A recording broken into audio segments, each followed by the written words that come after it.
Bonjour à tous, j'espère que tout le monde est bien confiné à la maison. Au sommaire de ce grand, au sommaire de ce hors-série du Grand Live numérique, nous avons comme thème central le marché de l'e-learning au Cameroun. La grave crise sanitaire qui impacte notre vie sociale et professionnelle nous oblige à adopter de nouvelles habitudes et maîtriser de nouveaux outils comme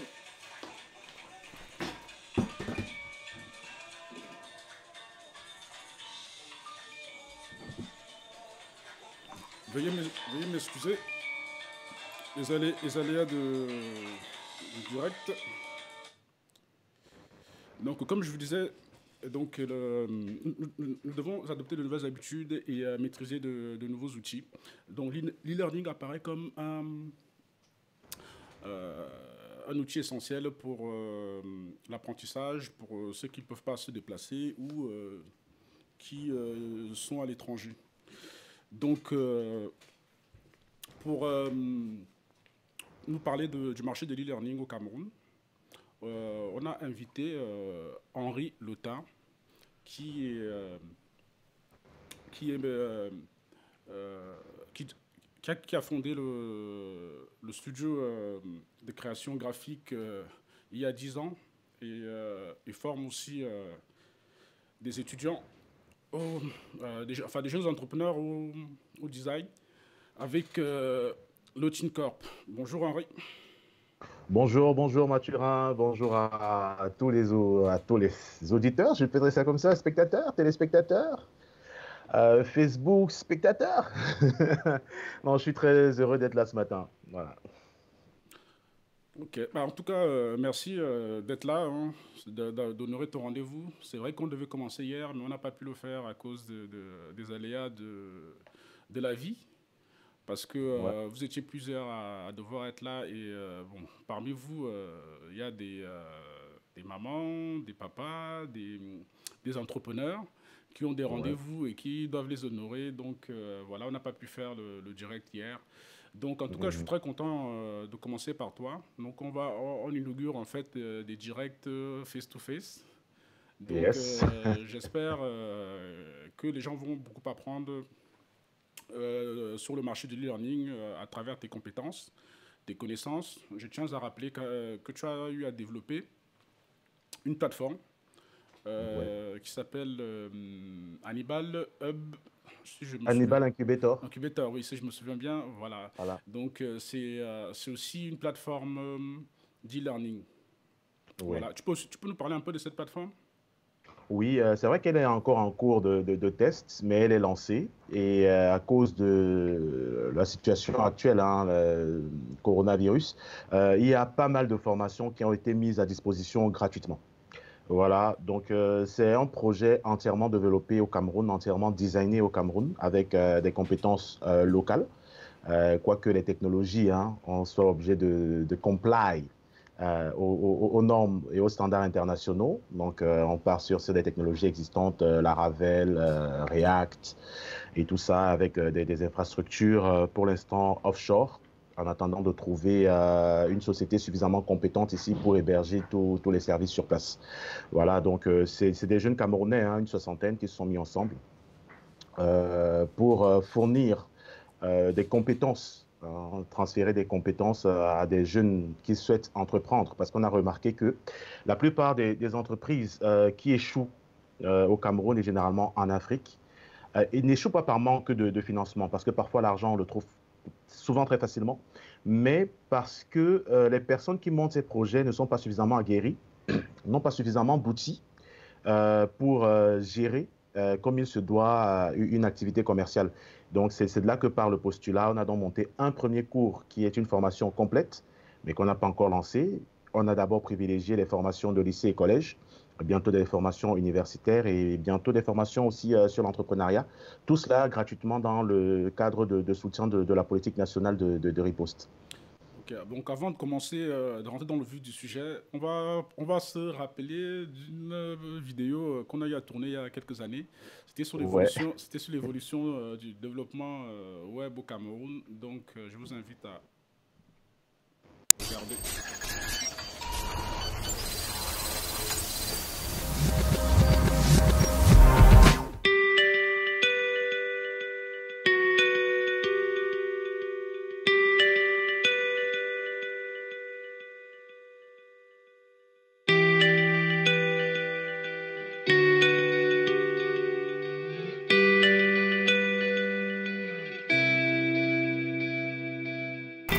Le développement web est la partie technique côté client quand on parle de site web. Parce qu'en fait, pour bien comprendre, un site web est constitué de 3 parties. Donc il y a l'aspect graphique qui est le design, il y a l'aspect fonctionnel qui est le développement et il y a l'aspect fonctionnel back-end qui est la programmation. Donc le développement web fait le pont entre le design d'un site web et le serveur et tous les programmes qui fonctionnent sur ce serveur. Au départ, nous n'avions pas une tendance que je pourrais appeler une tendance digitale. Okay? Nous étions tous print dans le domaine de la communication, ce qui fait que des imprimeurs se sont retrouvés en train de faire des interfaces web. On a 2 groupes de personnes qui ne connaissent rien au médium, qu'est le web, qui se mettent dans ce métier. Donc les imprimeurs d'un part, des gars qui font le print, et des programmeurs qui font uniquement de l'informatique, qui viennent dans un domaine qu'ils ne maîtrisent pas tout à fait. Donc ce n'est que récemment, avec les événements tech, et puis l'arrivée de Google en Afrique et puis au Cameroun, qui fait que les gens s'orientent de plus en plus vers les technologies web. Le seul point faible actuellement, c'est le design d'interface utilisateur web. Pour l'instant, on n'a pas de formation proposée par l'État ou même par certains centres de formation professionnelle. C'est pour ça que nous, au niveau de l'Hotspot Academy, on a pris le relais pour dire on forme uniquement sur les métiers du web quand on parle de design web, quand on parle de développement web. Quand Internet arrive au Cameroun, avec les premiers Internet Service Providers, c'est pas tout le monde qui avait accès à un ordinateur. Et c'est que dans des cyber qu'on pouvait avoir accès à une machine. Donc c'est pour ça que je dis que le mobile est une bénédiction, parce que le mobile aujourd'hui a changé la manière dont on consomme Internet au Cameroun, dont on consomme le web. Malheureusement, tout le monde n'a pas encore adopté les bonnes pratiques pour mieux se lire ou mieux se vendre sur le web mobile. Avec les incubateurs de start-up aujourd'hui, tout le monde veut faire une application. Or, il y a des choses pour lesquelles on n'a pas besoin d'application. On s'est rendu compte que de tous les utilisateurs de portables, 30% seulement avaient un smartphone. Donc, les solutions qu'on doit proposer pour le mobile aujourd'hui doivent être des solutions qui peuvent fonctionner sans avoir besoin d'un smartphone. À part des applications comme, sans publicité, hein, WhatsApp ou Facebook, les gars ne savent rien faire avec leur téléphone. C'est juste pour dire que parfois, vous avez un site compatible mobile, mais les gens sont incapables de savoir comment naviguer dedans, alors qu'il est conçu pour naturellement soir aux habitudes d'utilisateurs de mobile. Le développement web, c'est bref dans les années 2000, mais il faut attendre les années 2010 pour voir de vraies belles réalisations de sites web camerounais. Parce qu'avec la démocratisation des marketplaces pour vendre des thèmes, des templates, on peut avoir accès à des tutoriels de façon tout à fait gratuite. De plus en plus de personnes commencent à maîtriser les frameworks et puis la plus grosse plateforme de moteur de sites qui est WordPress. Donc c'est très visuellement plaisant ces derniers temps, surtout les sites de jeunes. Quand on rentre par exemple dans le milieu du hip-hop, c'est à l'image des clips aujourd'hui qu'on voit. Parce que le hip-hop a quand même apporté un plus dans la façon de faire les choses pour le web et pour la télé. Aujourd'hui, le HTML5 est arrivé, il a remplacé le Flash sur les navigateurs. Quoique aujourd'hui, il y a des gens qui restent sur cette technologie, qui est propriétaire. Donc Edge, Animate et Adobe Flash Professional sont aujourd'hui des logiciels complémentaires. Parce que pour un bon web designer, il faut aussi savoir maîtriser les bases de l'interaction web. C'est-à-dire comment faire réagir un élément par rapport à une intervention de l'utilisateur. Il y a un métier dans le web qui est très méconnu, qui est celui du designer d'interaction. Donc c'est vers là qu'aujourd'hui, la plupart des designers web sont en train de tendre. C'est les indépendants qui constituent en fait les vrais acteurs. Nous qui avons des structures un peu plus, je peux dire ça comment, réglementaires, leur permettons aussi d'accéder un peu à ce marché du travail. Et c'est aussi une opportunité pour les clients qui n'ont pas beaucoup d'argent, d'avoir un travail de qualité sans dépenser ce qu'ils dépenseraient peut-être dans un studio graphique comme le nôtre ou dans une grosse agence comme celle qu'on connaît au Cameroun. L'État, au niveau de l'éducation et même le privé aussi au niveau des centres de formation professionnelle. Parce que je suis content, par exemple, quand je vois un gars sortir de l'UIT me dire, voilà, j'ai fait ceci, un gars sortir de la Polytech pour dire, ouais, je suis allé me spécialiser en Java, ou bien en design de base de données, ou bien pour préparer une certif Oracle. L'éducation aussi joue un rôle fondamental dans l'évolution des différents acteurs pour élever le niveau et se rapprocher des standards internationaux.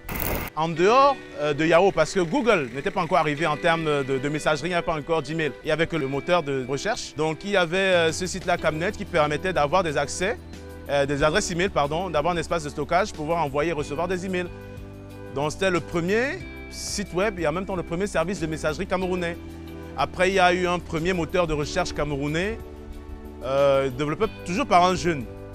Je ne me rappelle plus le nom, mais les couleurs, c'était du bleu et du blanc.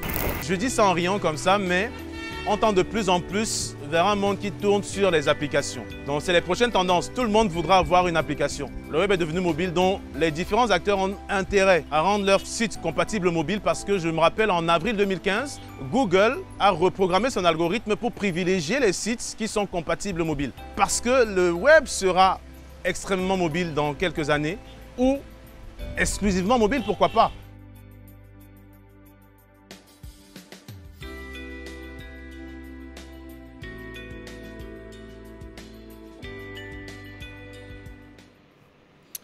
On est de retour dans le grand live hors série. Donc, la première des questions, vraiment, ce qui me taraude depuis, c'est quelle est la différence entre e-learning et téléenseignement? Ok, ça c'est une très bonne question et j'attendais que tu la poses. En réalité, l'e-learning, c'est juste l'ensemble des moyens utilisés pour enseigner avec un ordinateur. Ok? Donc, l'e-learning n'a pas vocation à être, par essence, si je peux dire ça comme ça, l'enseignement à distance. Parce que l'enseignement à distance, la formation à distance, c'est un autre concept qui se sert des outils de l'e-learning. Donc, l'e-learning peut être l'utilisation de l'ordinateur dans une salle de classe. OK? Donc, je crois que le téléenseignement répond vraiment plus à la notion de la formation à distance, des cours en ligne, OK, qui est le vrai challenge que nous devons relever aujourd'hui. Parce que beaucoup de personnes se sont dites, voilà, je fais de l'e-learning.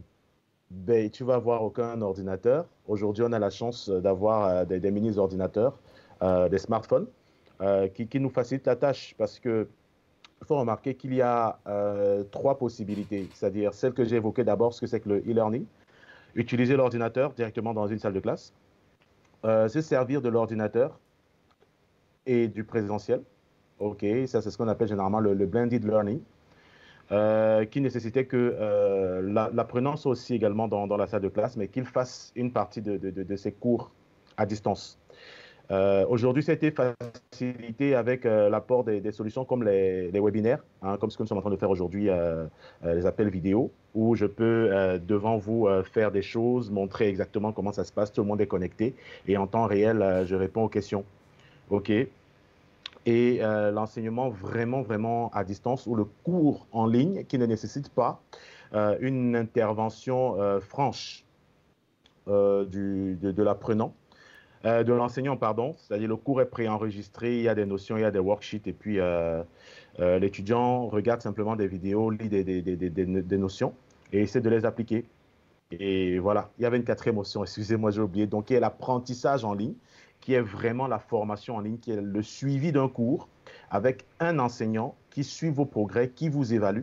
Et là, on est obligé d'utiliser ce qu'on appelle le Learning Management System, c'est-à-dire un système de gestion d'apprentissage qui permet de suivre l'évolution de l'apprenant leçon par leçon, de mettre en place un système de points qui permet d'évaluer sa progression. Et à la fin maintenant, de l'évaluer sur l'ensemble des compétences acquises. Cela peut être de façon pratique ou un exercice qu'il fait, par exemple, si c'est dans la construction, il est assigné à un chantier avec un encadreur professionnel et son tuteur sur la plateforme valide ses acquis après un examen et un entretien. Donc voilà les quatre grandes possibilités dans l'e-learning.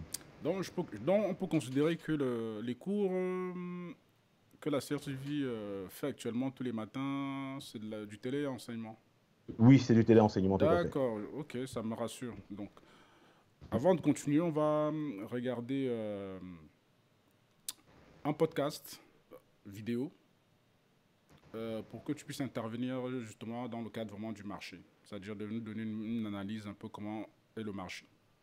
D'accord. E-learning. Ce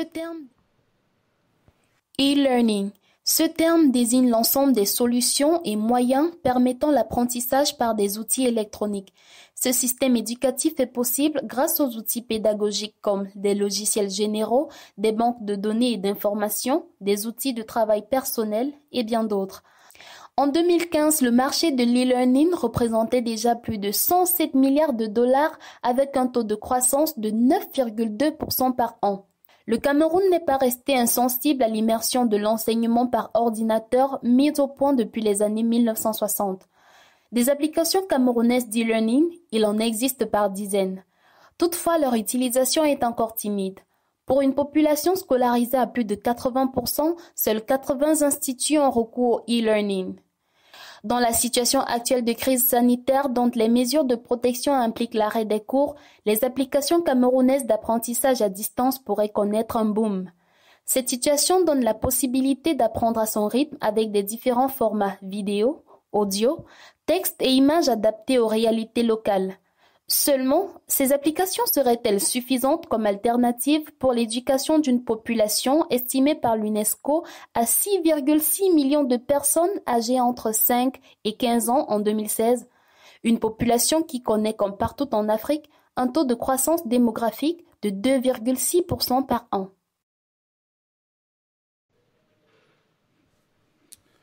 Voilà, donc première des questions, c'est Oui. par rapport au marché. Que représente le marché de l'e-learning réellement? Parce que bon, par rapport à ce qu'on a entendu, on parle de 6 millions, mais concrètement, sur le terrain, euh, globalement, le marché représente... quel est le potentiel en fait du marché? Oh, bon, je pense que honnêtement, j'ai pas tous les chiffres, hein, mais avec le Covid, on peut avoir une croissance de 20% cette année parce que ça pèse énormément. C'est plus de 10 milliards de dollars par an, hein. Il faut savoir qu'il y a des agrégateurs de formation en ligne, c'est-à-dire des personnes qui mettent en place un outil, qui ouvrent un site Internet et qui invitent des formateurs à créer des formations. Donc, il y a ces agrégateurs-là. Donc, je ne veux pas faire de publicité, mais il y a LinkedIn Learning, par exemple, qui a racheté Vido2Brain et Lynda.com. Il y a Eleform, il y a tuto.com pour les francophones. Il y a Udemy, il y a Skillshare, il y a Creative Live. Donc, le marché de la formation est très gros. Et je pense que l'opportunité qui nous a donnée aujourd'hui, en Afrique, et particulièrement au Cameroun, c'est de tirer notre épingle du jeu parce que la plupart des plateformes qui sont développées, ou la plupart wow, excuse-moi. Euh, la plupart des projets voilà, qui sont lancés autour du e-learning sont faits avec les outils des autres. Donc, on n'a pas un outil qui nous permet d'avoir suffisamment de maîtrise. Hein. Si, par exemple, je dis n'importe quoi, WordPress décide de changer ses conditions d'utilisation, les gens qui utilisent WordPress, par exemple, comme auteur de LMS, vont en prendre un coup. Donc, c'est l'important, justement, de développer nos propres outils pour s'affranchir un peu de la dictature des personnes qui font les outils. Et c'est à ça qu'on essaie de répondre avec Hannibal Incubator. Le marché est très grand parce que si on prend par exemple les établissements qui essaient de mettre en place des formations en ligne ou des cours en ligne ou du téléenseignement, ils vont partir par exemple sur une plateforme comme Moodle qui nécessite un abonnement. Et ça, c'est des devises qu'on est en train d'exporter. Actuellement, par exemple, le gouvernement doit travailler à distance, c'est-à-dire Visioconférence. en Visioconférence, voilà, parce que moi, c'est toujours le webinaire qui est dans ma tête. Donc, en visioconférence, ben, on est obligé de payer une plateforme étrangère parce qu'on n'a pas pensé à développer des solutions pour nous. Et je crois que c'est une opportunité aujourd'hui de s'ouvrir et de comprendre que, OK, les langages de programmation sont à notre disposition, les ressources sont à notre disposition, les formations aussi sont à notre disposition. Donc, tirons-en parti. Tirons-en parti parce qu'il y a beaucoup d'argent à se faire et c'est nous qui continuons toujours à enflouer les caisses des autres. Donc, il n'y a pas d'argent qu'on fait rentrer parce qu'on ne propose pas de solution propre qui intéresserait le reste du monde. Donc, actuellement, si on regarde la répartition des revenus, l'Afrique n'est même pas sur la carte. Bon, j'avais un petit souci par rapport à l'e-learning. Je constate Ouais. qu'il y a deux types de... Enfin, moi, de mon constat, j'ai observé deux types d'applications. À savoir, les applications qui sont générées via des plateformes. Je peux citer un nom, hein, mais je ne citerai pas. Mais il y a aussi des applications vraiment, comment dirais-je, des applications mobiles et d'autres des applications web, enfin sur les sites internet. Comment faire le distinguo pour bien me faire comprendre, je vais donner un exemple. Il y a eu l'événement olympique. Par exemple, je peux citer le EduAir de, de M. Kenyé. C'est une box. Voilà, c'est une box, alors que d'autres ont des plateformes web. Donc, je veux dire, comment définir les types de plateformes, enfin, d'outils e-learning. OK, bon, je ne sais pas si je vais bien répondre à ta question, mais ce qu'il faut savoir, c'est que il y a le cours, il y a la formation. Maintenant, le moyen de la délivrer, je crois que c'est à ça qu'on essaie de répondre, notamment par exemple avec la EduAirBox, OK, puisque beaucoup, par exemple, font des... J'ai lu les commentaires hein, sur le téléenseignement de la CRTI pour dire, ouais, nous, ici, on n'a pas la télé, ici, on n'a pas d'électricité. Et pour nous qui n'avons pas Internet, on fait comment? Tu vois un peu. Donc, ici, c'est d'essayer de s'adapter. Parce que je crois qu'au Kenya aussi, ils ont une brique, je crois bien, par rapport à l'accès au réseau Internet. C'est des concepts, en fait, on essaie de résoudre des problèmes en fonction de notre environnement. Donc, le truc ici, c'est vraiment de trouver, de faciliter l'accès à la connaissance. Donc, il y a des disparités au niveau de la disponibilité, comment est-ce que je peux dire ça? Des ressources hein, électriques, réseau, tout le monde n'a pas accès à un ordinateur. Et quand bien même on a accès à un ordinateur, il faut savoir accès à l'électricité, il faut la connexion Internet. Et la plupart des plateformes aujourd'hui se font de plus en plus mobiles. Mais quand on construit une application web, essayer de la consulter sur mobile, c'est un peu difficile. Donc, du coup, il faut investir dans la création d'une application mobile. Et j'ai remarqué que dans la plupart des solutions qui sont proposées autour de l'éducation au Cameroun, c'est notamment pour les lycées et collèges, les grandes écoles, c'est-à-dire les concours, les anciennes épreuves et tout ça. Donc, ce n'est pas vraiment du e-learning, c'est de la mise à disposition du matériel de formation. Parce qu'il n'y a pas vraiment de cours qui sont conçus, il n'y a que très peu de plateformes qui proposent des cours en ligne qui ont été enregistrés à l'avance et qui sont rendus disponibles pour pouvoir acquérir une compétence spécifique, ou bien des formations qui sont dispensées en ligne avec un tuteur à la fin et un enseignant qui supervise. Et d'autres solutions aussi qui existent, c'est celle du management des établissements scolaires. OK, ça, ce n'est pas à confondre avec des plateformes de e-learning. Ça, c'est vraiment du management de l'enseignement. C'est-à-dire un directeur qui peut savoir combien d'enseignants il a, dans quelle classe, combien d'étudiants il a, quelles sont les notes moyennes et tout. Mais ça ne va pas traquer vraiment les tendances, c'est-à-dire les performances des étudiants. OK, mais ça reste toujours du présentiel avec une assistance matérielle au niveau informatique. Bon, Donc, je crois que c'est plus le problème d'accès qui détermine la forme que prend la solution. Je vais encore insister sur cette notion de marché. J'insiste dessus. Est-ce que le marché, je l'évalue en fonction, admettons, là on a des établissements, admettons le nombre d'établissements, le nombre d'étudiants, la pénétration Internet, qui est de à peu près, je ne sais pas combien de pourcents, mais c'est la pénétration Internet. Est-ce que c'est comme ça qu'on peut vraiment évaluer ce marché ou ça reste quand même très aléatoire?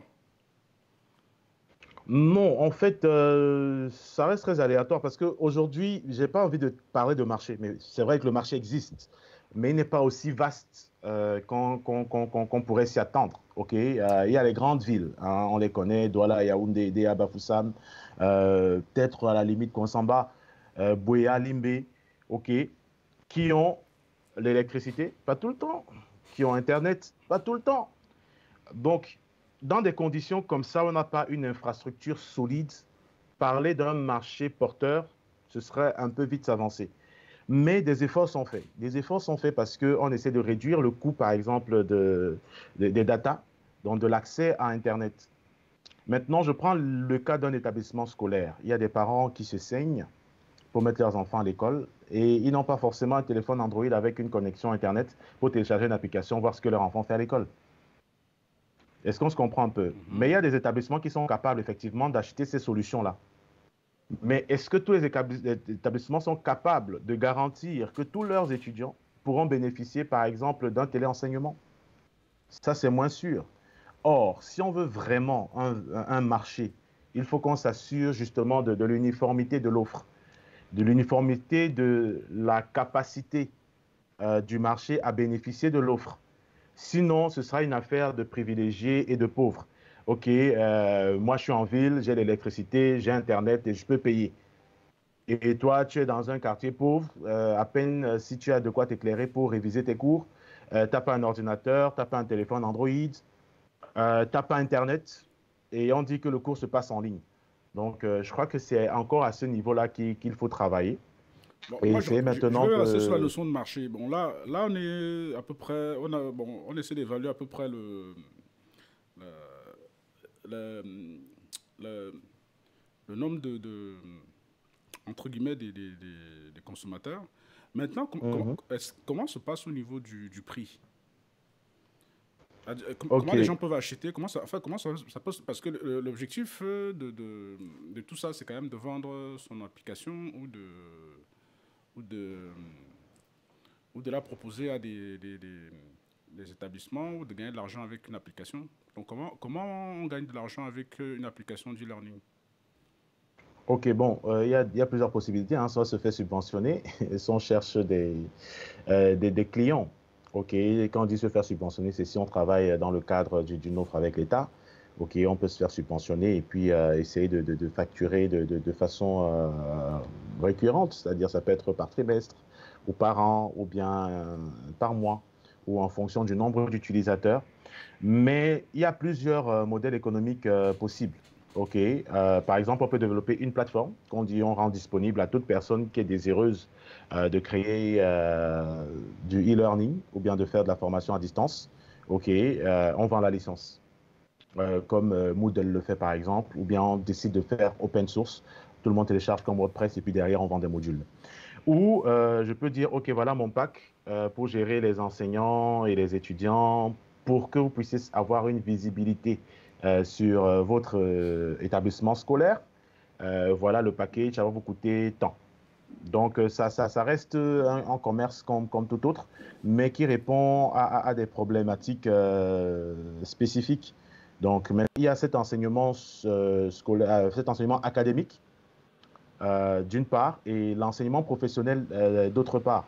Parce que, par exemple, si je veux enseigner comment est-ce qu'on coupe une planche pour faire un cadre photo, ça n'a rien à voir avec l'éducation au Cameroun, par exemple, je dis n'importe quoi, mais que j'ai besoin de faire une plateforme pour des gens qui se débrouillent, ben, je vais aller chercher ces gens qui se débrouillent et essayer de leur vendre mon contenu. Parce qu'en réalité, ce n'est pas tellement la solution qui est importante, mais c'est le contenu que la solution propose. C'est ça que les gens achètent. D'accord, ok. Bon, je n'arrive pas encore à savoir comment évaluer le marché, mais là, on arrive quand même à comprendre que au niveau des coûts, les modules, c'est intéressant quand on le propose à l'établissement, comme font beaucoup de sociétés qui sont dans l'informatique. Donc, ma prochaine question, en fait, est liée ma prochaine question est liée à... Il ne faut pas que je me perde. Ma prochaine question, c'était lié au... On a fait le marché. Oui, voilà. Ce que je me posais comme question, pourquoi moi, je parle des applications qui sont sur le web, hein, au niveau, peut-être sur le marketing, euh, au niveau des formations, en fait, qu'on propose Oui. au niveau de l'e-learning. Euh, Quelle différence entre... pourquoi aller prendre une solution locale plutôt qu'une solution peut-être qu'on peut trouver sur l'ancien linda.com par rapport à des solutions camerounaises. Ok, bon, là, c'est vraiment du marketing. Parce que c'est quand tu m'as partagé des liens la dernière fois que j'ai même découvert certaines solutions locales. Ok, la communication autour est super mal faite. Ok, c'est pour ça que parfois on a l'impression qu'on pleure plus la tour de Notre-Dame que les morts au nord-ouest sud-ouest. C'est un problème de marketing, c'est un problème d'image. Comment est-ce qu'on commercialise ça? Comment est-ce qu'on présente ça aux gens? Et comment est-ce qu'on touche son audience? Et on a cette fâcheuse tendance de vouloir dire, OK, le Google camerounais, le WhatsApp camerounais, ça ne marche pas comme ça. Il faut qu'on apprenne déjà à créer nos propres identités, à avoir suffisamment de personnalité quand on propose nos solutions. Et maintenant, aller où l'audience se trouve. Aller où l'audience se trouve. Parce que la plupart de ces promoteurs-là, c'est des techniciens. C'est des gens qui sont dans leur bulle de super bons développeurs très talentueux, mais qui n'arrivent pas à comprendre aussi l'importance du marketing. Parce que vous pouvez avoir le plus beau produit de la Terre, s'il reste entre quatre murs, entre votre réseau d'amis, il ira pas loin, quoi. Il ira pas loin parce qu'ils se plaignent que, ouais, voilà, on préfère les solutions étrangères et nous dans tout ça. Mais qui est au courant de votre existence? Tout à l'heure, j'ai fait une recherche simple sur Google, cours en ligne Cameroun, formation en ligne Cameroun. C'était presque le désert, hein. C'était presque le désert. Donc, les gens ne capitalisent pas les outils qui sont mis à leur Donc, disposition pour faire la promotion de leurs produits. dans un problème de référencement enfin, c'est-à-dire le marketing. Le marketing souffre. C'est justement à ce problème-là qu'on essaie de répondre quand on propose Hannibal Incubator. Mais en même temps, le marketing, enfin, moi, j'ai un problème avec ça parce que dans le cas du Cameroun, comment toucher, comment vendre une solution à des gens qu'on n'arrive pas, enfin, comment toucher la cible, vu que des fois, elle n'est même pas sur Internet. Parce que là, toi, tu es parti sur Ben, Internet, mais il y a plein de gens qui ont besoin de solutions qui ne vont pas sur Internet. Non, le ben, go-to-the-market, là, est compliqué, hein. oui, oui, c'est ce que j'essaie de t'expliquer. Parce que le gars qui n'a pas les moyens de payer une annonce dans Cameroun Tribune, qu'est-ce qu'il fait? Il passe par Internet. OK, il y a des façons de prospecter, il y a des façons d'approcher ces gens. Il y a des événements comme celui que l'Antique a organisé récemment. C'est des occasions de faire connaître ces solutions. Bon, mais maintenant, il faut aussi avouer que le circuit de décision n'est pas souvent évident. Mais comme je dis, on commence par les consommateurs avant de chercher l'appui de l'État. Sinon, ça n'ira pas. Aujourd'hui, la plupart de ces solutions sont hébergées en ligne, dans le cloud. Donc, forcément, elles se retrouvent en ligne. Donc, comment est-ce qu'on redirige les gens qui ont ce besoin? Aujourd'hui, la plupart des gens, quand ils veulent acheter, ils vont d'abord faire une recherche en ligne, hein. Est-ce que ce produit est bon? Allez demander dans un forum sur Facebook ou sur Twitter ou bien sur n'importe quoi. C'est un réflexe. Aujourd'hui, presque tout le monde a un téléphone Android, pour ceux qui sont connectés. Donc, je peux pas me dire qu'un directeur d'école ne va pas recevoir des gens qui lui proposent des solutions pour améliorer, Ok. par exemple, la façon dont les choses vont se passer. Bon, dans ton cas, Oui. en tant que développeur de solutions, Mhm. Comment tu vois, quelles difficultés tu rencontres? En fait, c'est un problème de culture, hein, parce que récemment encore, j'ai partagé un livre, Digitize or Die. Ok, je crois que je l'ai quelque part, oui. Digitize or Die, qui demande aux entreprises de se transformer ou de disparaître. Parce qu'il ne peut pas avoir de transformation digitale s'il n'y a pas un changement de culture. Parce qu'en réalité, la transformation digitale, c'est du change management. Il y a des gens qui sont habitués à faire les choses d'une certaine manière et un petit jeune va arriver leur dire, OK, écoutez, ça vous coûte trop cher, ça vous prend beaucoup trop de temps, ça demande trop de ressources pour y arriver. Essayez plutôt d'aller dans ce sens-ci. Tu comprends un peu et ça passe très mal. Et puis, imagine si quelqu'un a son marché où on livre 600 rames de papier, je dis n'importe quoi, hein, par trimestre, et tu viens dire que non, il n'y aura plus de papier, tout va être dématérialisé, mais ce sera le premier qui va chercher à te tuer. Donc, tenons compte de nos réalités locales et essayons d'aller progressivement. C'est-à-dire parce que la plupart des gens viennent avec des idées grandioses, voilà, on va tout révolutionner. Non. Essayons d'aller pas à pas, soyons réalistes et proposons des solutions au fur et à mesure parce que ça, c'est souvent le grand frein qu'on rencontre. On menace le business de quelqu'un. Et du coup, c'est cette personne en interne qui va s'opposer à ce qu'on implémente la solution. C'est pour ça, donc, on va naturellement vers un public d'abord technophile qui comprend la technologie et qui est plus facile à convertir que des gens qui sont diamétralement opposés à la technologie et qui vont donner beaucoup plus de mal et nous coûter beaucoup plus cher en termes de coût d'acquisition. J'ai constaté que les gens se sont posé beaucoup de questions. Il y a eu beaucoup de commentaires sur la pénétration Internet et aussi l'accès aux outils à la maison. Mhm. Donc le fait qu'il y ait très peu de gens qui ont accès à un ordinateur, et bon, n'en parlons pas des problèmes au niveau de l'électricité, tout ça, des délestages, mais c'était ce qui revenait quand même, c'est le fait qu'il y a très peu de gens qui sont... En fait, le sous-équipement en matériel informatique des foyers. Mhm. Est-ce un grand frein ou vous pouvez contourner ce problème? OK. Bon, déjà, j'ai retrouvé les stats hein, pour janvier 2020. Donc, 90% de la population semble posséder un téléphone mobile et le taux de pénétration d'Internet est de 30%. Oui. Donc, on a 90% de la population qui possède un téléphone mobile, mais 30% seulement a accès à Internet. Oui. Donc oui. On est déjà un peu moins de 30%, ainsi de suite. Bah, en tout Donc, cas, voilà. donc, la question que je posais, c'est par rapport à comment contourner le sous-équipement. Ben, en essayant de s'adapter. Et quand on était justement au Grand Live la dernière fois à Montphébé, j'avais dit il faut regarder vers le SMS. OK, puisqu'on a 90% de la population qui possède un mobile. C'est 60% qu'on met de côté, pardon, 70% qui n'a pas Internet qu'on met de côté. OK? Donc, on devrait creuser plutôt vers le SMS. Donc, des solutions qui ne nécessitent pas Internet. D'accord, ok. C'est peut-être moins engageant, plus difficile à faire, ça demande peut-être plus de ressources, plus d'autorisation, surtout par rapport aux différents opérateurs. Mais je crois que c'est le moyen le plus efficace d'y arriver, quoi. Pour ma part. D'accord. Bon, actualité oblige, il y a le Covid-19 qui sévit à travers le monde et au Cameroun, c'est en train de monter en flèche. Mhm. Là, les gens sont confinés. Les gens ne peuvent plus sortir. Est-ce que enfin, entre guillemets, le malheur des uns, enfin, chaque difficulté est une opportunité pour d'autres.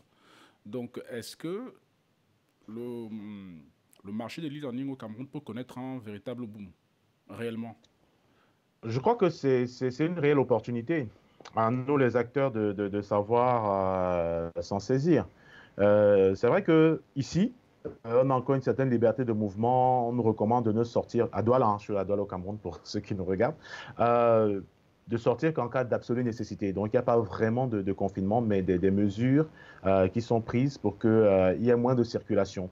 Mhm. Par contre, les établissements scolaires sont fermés, donc de la maternelle jusqu'au supérieur. Et je crois qu'aujourd'hui, c'est une réelle opportunité. c'est une réelle opportunité. Aujourd'hui, on reçoit des SMS du MINCOM, du MINAT, du MINSanté. Je crois qu'on peut aussi passer par ce canal-là pour aider les apprenants, pour ceux qui disposent d'un téléphone mobile. Je crois que tout le monde a un téléphone mobile aujourd'hui, et même les numéros des parents existent. Donc, je crois qu'il y a un coup à jouer, notamment LMT qui a mis en place une application de dépistage qui fonctionne sur le SMS. Donc, je crois qu'il faut creuser dans ce sens-là. Mais moi, je reste vraiment dans l'apprentissage. Mais je veux dire, quand tu parles de téléphone, enfin des SMS, est-ce que il faut automatiquement qu'il y ait... enfin, je veux dire, comment ça se passe au niveau des cours, en fait? S'il y a Oui, la solution est simple. C'est pour ça que je te dis que le contenu existe. Il faut juste trouver un moyen de le diffuser, de le rendre accessible. Donc, quand on conçoit un cours en ligne, on part sur un postulat simple. À la fin de ce cours, qu'est-ce que les apprenants devraient être capables de réaliser? Et à partir de là, on fait un plan. On diffuse des leçons et on peut faire en sorte, comment je peux dire ça? Waouh, attends, c'est en train de me fuir. Bon, en tout cas, je De t'arrête. faire en sorte de faire un petit quiz Je vais t'arrêter. pour valider les acquis. Je vais t'arrêter. Il y a Fabrice Fangois qui pose une question. Tu vas lui répondre. Oui. Tu vas lui répondre. Uh-huh. Je vais afficher sa réponse, sa question. Oui. Voilà, je vais te la lire. Hein. Donc, Fabrice pose une question. Je l'affiche. Donc, c'est le e-learning a de beaux jours au Cameroun. L'unique problème, peut-être encore, c'est l'accès à Internet. Mais j'espère que là, tu vas lui répondre à travers tes SMS, quoi. Ouais. Parce que là, il faut lui répondre, là. Lui dit que c'est l'accès à Internet. Toi, tu dis qu'il y a les SMS pour contourner. Le SMS, en fait, ça, c'est une solution de contournement. Mais comme je dis, il y a encore beaucoup de barrières pour accéder à ces solutions. Donc, il faut trouver un agrégateur des opérateurs, une passerelle qui permet de synchroniser tout ça. OK, c'est ça la réelle difficulté. Mais, comme je t'ai expliqué tout à l'heure, c'est l'accès aux infrastructures. Parce qu'il n'y a pas une uniformité de privilèges, si je peux dire ça comme ça. Moi, je suis à Douala en plein Aqua. Actuellement, j'ai l'électricité, j'ai Internet, je peux faire un live. OK, je suis en illimité, mais combien de personnes ont ces moyens? Donc, ça reste encore une question de privilégier aujourd'hui d'avoir accès au minimum d'Internet, ce qui n'est pas normal. Et je crois que c'est dans ce sens-là que nous, les acteurs, on doit encourager les pouvoirs publics à faire encore plus, sinon mieux. OK? Donc, c'est ça la vraie barrière, parce que la plupart des solutions, comme je t'ai dit, elles sont sur Internet. Tout est hébergé sur le cloud, l'infrastructure est dessus, l'accès passe par là. Et mettre en place une solution SMS, c'est beaucoup plus complexe que de mettre en place une solution web ou mobile qui fonctionne sur les technologies cloud. Voilà, c'est ça le vrai problème. En tout cas, donc, l'avenir est dans l'avenir est dans les SMS. Oui, pour moi, puisqu'on est un pays pauvre, tout le monde n'a pas accès à Internet. C'est 30% de la population, qui n'est pas forcément la population, comment je peux dire ça, villageoise ou bien urbaine. Donc, on a 30% des Camerounais qui ont accès à Internet. Maintenant, on doit définir la quantité de personnes qui souhaitent apprendre, qui sont un marché potentiel pour nous, qui sont dans ces 30%. C'est là qu'on saura effectivement ce que pèse le marché au Cameroun. C'est pour ça que tu vois, je parlais d'abord d'infrastructure, parce que s'il n'y a pas cette infrastructure-là, ce sera difficile de dire que, bon, voilà, on peut faire des estimations. Mais pour l'instant, on n'a qu'une très petite zone couverte. Et quand bien même certaines personnes ont accès à Internet, encore faut-il qu'elles sachent comment se servir d'Internet, qu'elles sachent qu'il y a des outils qui sont à leur disposition pour arriver à un certain nombre de choses, pour atteindre un certain résultat. Donc, il y a aussi ce travail d'éducation qui doit continuer à être fait. Parce que là, par exemple, je vois, on est en direct, on n'est pas nombreux à regarder en live. Mais si c'était le Congo ça, on est neuf. Voilà. Si c'était le Congo, Bon, c'est les là, affaires de 5 il y a caleçons. 10, ça monte. Ah, voilà. Si c'était les affaires de Congolais de 100 caleçons, on serait 15 000, 20 000, 25 000. Non, Voilà, mais donc je c'est crois pas qu'il y a ce problème de centre d'intérêt. c'est pas Bon, là, dans ce cas particulier, on n'a pas beaucoup communiqué dessus, on n'a pas partagé dans les groupes, ainsi de suite, on n'a pas fait tout le travail marketing dont tu as parlé, mais après, l'idée, c'est quand même de commencer. Mais c'est vrai que bon, ça rentre toujours dans ce cadre-là, comment dirais-je, c'est la sensibilisation, c'est la vulgarisation. Mhm. C'est vraiment fait pour ça. C'est continuer à vulgariser les outils et pour que les gens s'intéressent beaucoup plus à ces technologies. Mhm. Donc, bon, là, je pense qu'on a fait le tour. Donc, Ouais, moi aussi. là, bon, comment on va finir? Là, actuellement, quel serait ton mot de la fin, quoi? Bon, mon mot de la fin, c'est que si les pouvoirs publics ne nous soutiennent pas, au moins qu'ils ne se mettent pas en travers de notre route. Et déjà, un grand bravo aussi pour toutes les mesures qui ont été prises pour prendre en main tous ces étudiants en classe d'examen pour on ne vive pas une année blanche parce que ce sera difficile et pour les étudiants et pour les parents. Une année, c'est beaucoup. Une année scolaire, c'est beaucoup. Une année académique, c'est beaucoup. Et aussi à tous nos frères qui sont dans le combat Attends, je vais prendre une de... question, je vais prendre une question de Sandrine qui pose une. Bon, elle a dit, je vais te la lire, hein, je vais te lire Oui, sa oui. question. Mhm. Donc, Sandrine Pégap, pour elle, il est impossible de dispenser efficacement les cours par SMS, d'après elle. Impossible. Oh, impossible. Oui, d'après elle, heureusement qu'elle le dit comme ça. Parce que je pense que si on peut lire un article et le comprendre, on peut lire un SMS aussi et le comprendre. OK, on lit des cours. OK, maintenant, effectivement, il y aura cette difficulté de partager des schémas, de partager des ceci, mais je pense qu'il y a toujours des possibilités. Il y a toujours des possibilités. En ce qui me concerne, il ne faut pas chercher des blocages, mais chercher des moyens de contourner les difficultés. OK, mais Fabrice a dit l'avenir, c'est Internet. Il faut qu'on se batte pour renforcer le taux de pénétration d'Internet dans le pays, de stabiliser l'électricité, de rendre accessible le matériel de communication. Aujourd'hui, il y a des téléphones qui sont un peu moins chers. On peut en tirer profit. Pourquoi pas? Pourquoi pas? Donc, continuons à bosser, continuons à bosser. Et puis, d'ici 5 6 ans, on pourra y voir un peu plus clair. Deuxième question de Sandrine Pégap, je la mets hein, pour que tout le monde puisse la voir, hein. C'est pas grave. Mhm. Là, c'est comment faire un exercice de mathématiques par SMS. Là, Sandrine Pégap est venue pour te déranger. Non, non, non, moi je dis tout est possible. Tout est possible parce qu'en même temps, tant qu'on n'a pas essayé de pousser une technologie à son terme, c'est-à-dire au maximum de son potentiel, on ne peut pas savoir ce qu'elle recèle. Et ça, c'est un travail que j'ai envie justement d'engager, probablement cette année, probablement l'année prochaine, pour voir effectivement justement quelles sont les matières qu'on peut enseigner avec le SMS et surtout les mathématiques, parce que il y a la géographie, il faut faire les cartes, il y a la science, il faut faire l'anatomie. Comment on fait ça? On va regarder. On va regarder, mais je pense qu'à partir du moment où le SMS fonctionne sur du cristal liquide, il y a des possibilités, quoi. Ok, en tout cas, j'espère que pour Sandrine, tu as pu lui donner des réponses, hein.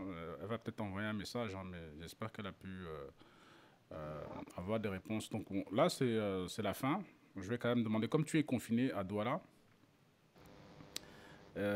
déjà, comment se passe ton confinement et quel coup de cœur comme outil, quoi. C'est-à-dire, comme tu es un peu dans le numérique, c'est-à-dire, quel est l'outil qui t'aide à supporter l'outil numérique, hein, qui t'aide à supporter le confinement?